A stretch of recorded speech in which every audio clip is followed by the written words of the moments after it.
Today I've got something a little bit different. I turned these Jordan 4 Thunders into black cats. And if you're intrigued as to how I done it, then keep watching. So obviously I started off with some Thunders.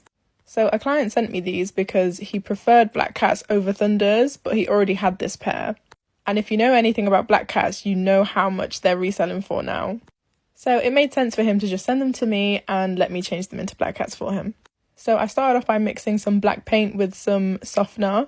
The ratio I use for this is 1:1. And basically what it does is make the paint better for fabric.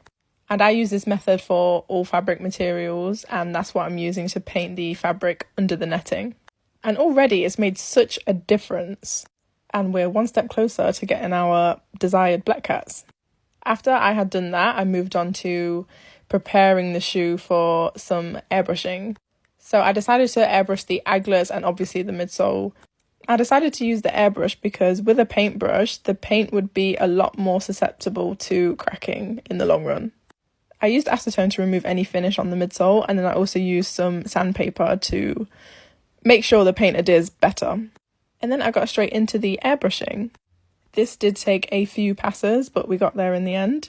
And I actually really enjoy removing the masking tape because then I can see what I'm working with underneath.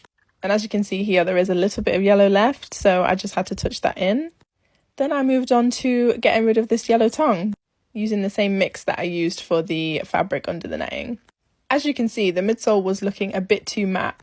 And if you know black cats, then you know that the midsole is actually shiny. So I applied a shiny finish to the midsole and also the aglets.